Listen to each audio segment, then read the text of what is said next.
Hello guys, সবাইকে সেটা ভাঙা ভালোবাসা। এখন কথা বলবো যে পশ্চিমবঙ্গের জনপ্রিয় কন্টেন্ট ক্রিয়েটর মানসুদাকে নিয়ে। তো মানসুদার ফেসবুক পেজটা মোটামুটি উদাও, এটা আসলে এখন আর ফেসবুকে খুঁজে পাওয়া যাচ্ছে না। তার ফ্যান ফলোয়ারের সংখ্যাটাও নেহাত কম নয়, অনেক বেশি ছিল, প্রায় 13-14 লাখ।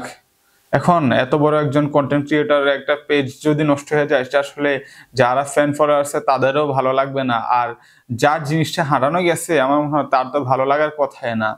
তবুও আমার মনে হয় তার দোষেই তার পেজটা হারানো গেছে।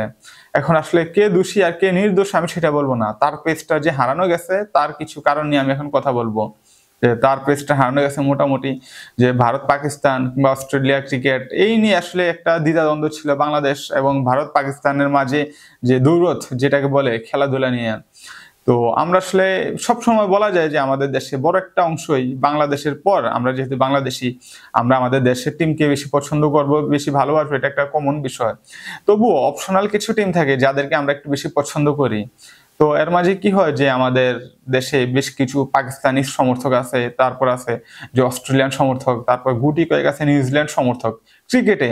এবং ভারতীয় সমর্থক আমাদের দেশে আসলে ভাই খুবই কম পাওয়া যাবে, খুবই কম বলা যায়, নাই বললে চলে, হাতে গোনা কয়েক। তো এই জিনিসটা আসলে ভাই ভারতীয় দাদারা মেনে নিতে পারছে না। তারা চাচ্ছে যে জোর করে বাংলাদেশি মানুষকে ভারতীয় সমর্থক বানাবে। হ্যাঁ ভাই, ঠিক আছে, আমি ভারতীয় ক্রিকেটকে সমর্থন দিলাম, এখন কি আপনি আমাকে ভাতা দিবেন? সেটা তো কখনো দিবেন না।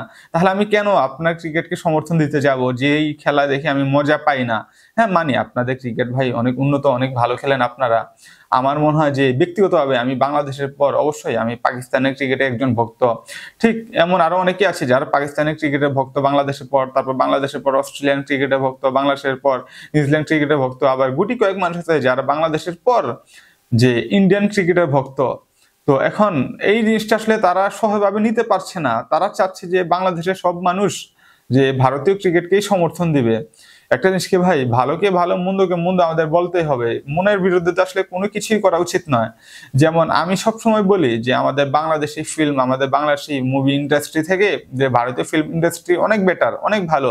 তো সেটা নিয়ে আমরা সবসময় প্রশংসা করি, আমাদের ভালো লাগে।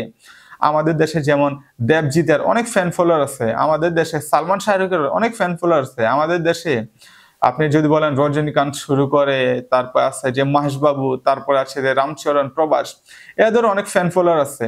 এখন ভাই কি হয়েছে বলেন? এখন কি আমরা কি আমাদের বাংলাদেশি হিরোদেরকে অপছন্দ করি?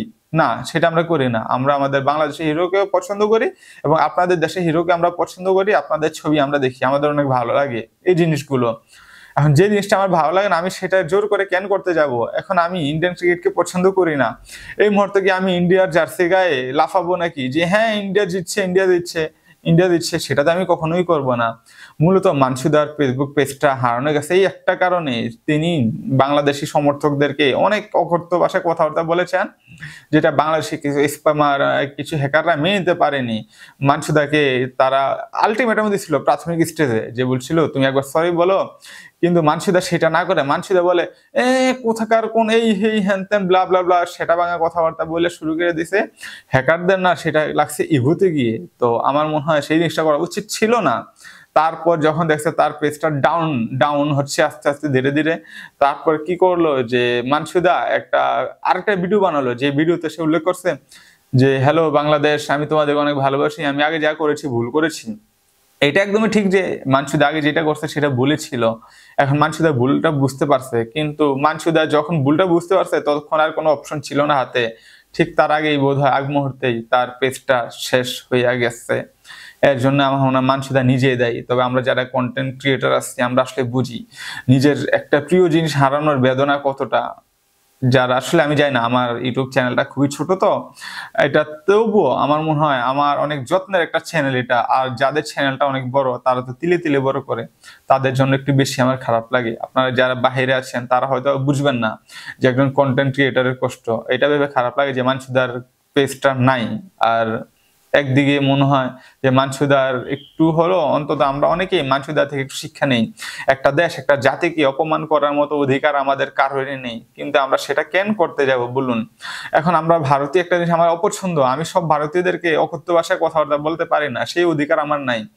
ব্যক্তিগতভাবে আমি নিজে ভারতীয় ফ্যান, ভারতীয় ট্যুরিজম ব্যবস্থার অনেক বড় ফ্যান। আমি ভারতে একবার গেছিলাম, হয়তো বা বেঁচে থাকলে সামনে আরো যাবো ঘোরার জন্য।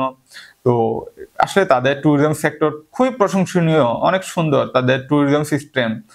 এখন সব মিলিয়ে আমি কি ভারতীয় মানুষদেরকে বলবো, আমি যেহেতু ভারতে ছিলাম, ভারতে 1 সপ্তাহের মতো ছিলাম, ভারতে গিয়ে দেখলাম সত্যি বলতে ভাই আমি সেখানে কোনো মন্দ মানুষ পাইনি। আমরা হয়তো বাংলাদেশ থেকে অনেকেই অনেক কথাবার্তা বলি ভারতীয়দের, হয়তো বা থাকে গুটি কয়েক, যেটা আমার মনে হয় আমাদের দেশেও আছে এদিকে সেদিকে তাকালে।